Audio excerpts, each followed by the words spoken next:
Salut à tous, c'est le retour. On se retrouve aujourd'hui pour une vidéo de Fabrice Divisio. On va clairement critiquer ce qu'il raconte, parce que je trouve que ce qu'il raconte, c'est une aberration. Vous me direz ce que vous en pensez de ce qu'il raconte en commentaire. Alors, globalement, ça s'est passé en novembre, voilà, en mi-novembre, donc il y a un mois à peu près. Le sujet reste d'actualité, je trouve, et ses paroles sont un peu intemporelles. On va déjà écouter et ensuite on va en discuter. Alors, Gérald Darmanin est fâché avec les chiffres. D'une manière générale, ce gouvernement est fâché avec les chiffres. Mais ce qu'on sait, c'est qu'il est surtout, lui, fâché avec le droit. Et c'est un énorme problème quand on est ministre de l'Intérieur. Ainsi, notre Gérard national nous explique qu'il y a 1200 actes à caractère antisémite, Donc ça, voilà, c'est les actes antisémites qu'il y a eu depuis le problème entre la Palestine et Israël. dont 572, je crois, interpellations. Dès lors, la boucle est bouclée, nous sommes dans un pays majoritairement antisémite, c'est de la faute au demeurant d'une certaine partie de la communauté musulmane, tout le monde le dit. Je pense qu'il y a des chrétiens, il y a des athées qui n'aiment pas les juifs. C'est pas notamment parce que t'es musulman que t'es anti-juif. Mais ça, c'est un autre débat encore.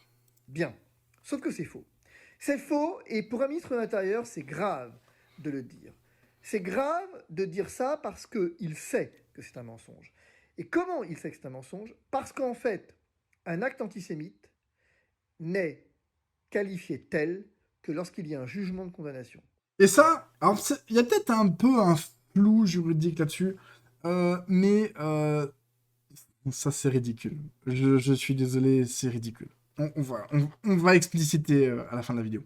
Il n'y a qu'un tribunal correctionnel et une cour d'appel et une cour de cassation en dernier lieu qui peut dire qu'un acte est raciste ou antisémite.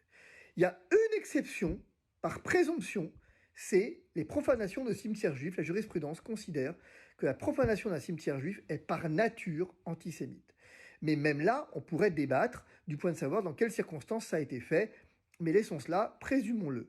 Donc sauf si j'ai 1200 profanations de cimetières juifs, je ne suis absolument pas fondé à dire qu'il y a 1200 actes antisémites. Et au demeurant, lorsqu'on me dit qu'il y a 575 interpellations, il faudrait, par une espèce d'association d'idées, que ces 575 interpellations représentent 575 de profanation de cimetières juifs pour qu'on puisse aller imaginer une présomption que j'accorde volontiers au regard de la jurisprudence. Mais excepté ce cas, il est impossible en l'état de qualifier le moindre acte d'antisémite comme il serait impossible de qualifier le moindre acte de raciste. Et ça, moi, je trouve que c'est tellement de la mauvaise foi. Mais vraiment, parce que tu peux avoir un acte antisémite, mais la personne peut ne pas être condamnée pour un acte antisémite. Imaginons quelqu'un fait une svastika, donc une croix gammée. Parce que, excuse-moi, mais j'ai pas besoin que la justice me dise que c'est antisémite ou pas. Hein. J'ai pas besoin qu'un juge vienne me dire oui, c'est antisémite, ou non, c'est antisémite. Il n'y a pas besoin que ça soit un cimetière juif profané pour qu'on me dise que c'est antisémite. Je suis désolé, mais une svastika, tu comprends le message. T'as pas besoin d'un juge. Et en plus, la justice peut se tromper. C'est-à-dire, par exemple, pour Thomas, hein, il y a des mecs qui ont dit qu'ils voulaient tuer du blanc, hein, et la justice a dit que c'était pas raciste, hein. Peut-être que juridiquement, hein, ça ne sera pas considéré comme un acte antisémite, mais ça reste un acte antisémite. Peut-être que la personne ne sera pas condamnée pour ça, ça reste un acte antisémite.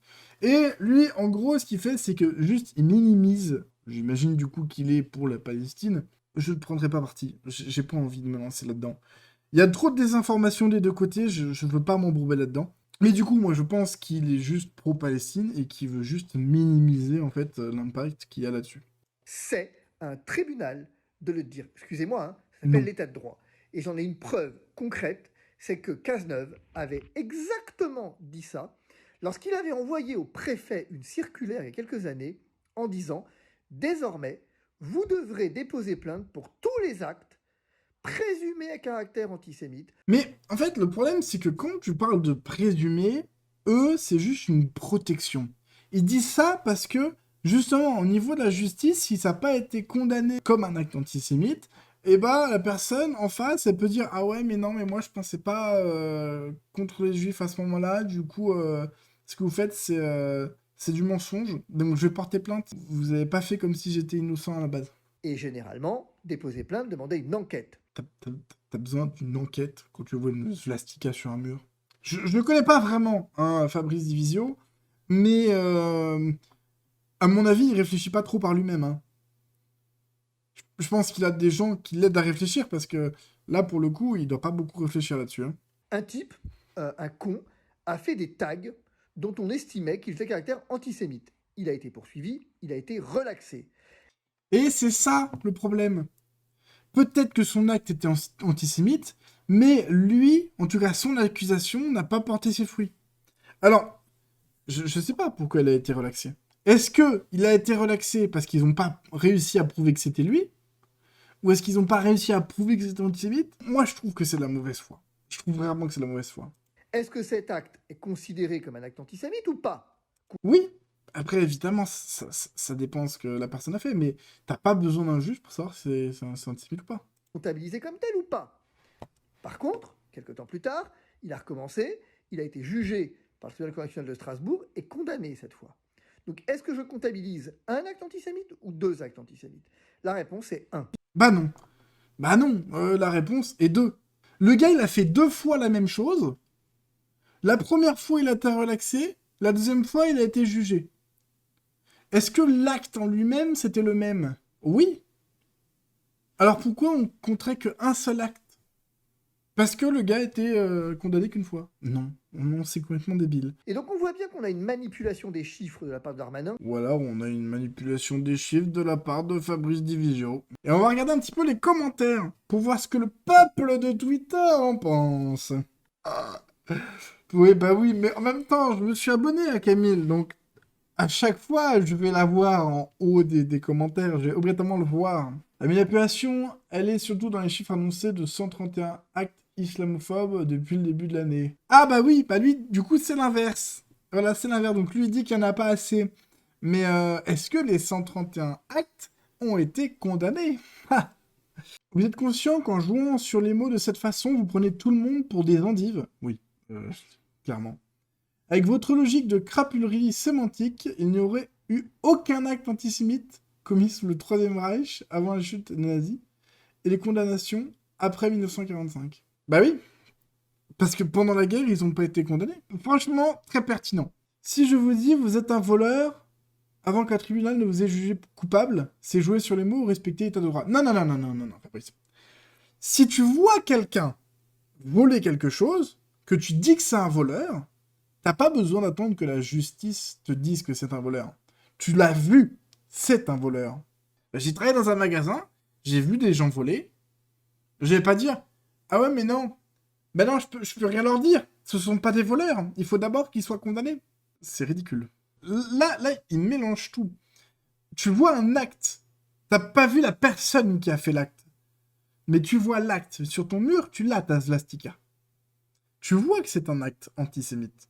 Tu peux le comptabiliser. Mais tu peux pas dire à quelqu'un que tu croises dans la rue, toi, tu as fait un acte antisémite. Parce que là, tu t'accuses juste quelqu'un sans preuve. Alors que là, tu as la preuve, mais tu as pas la personne qui l'a fait.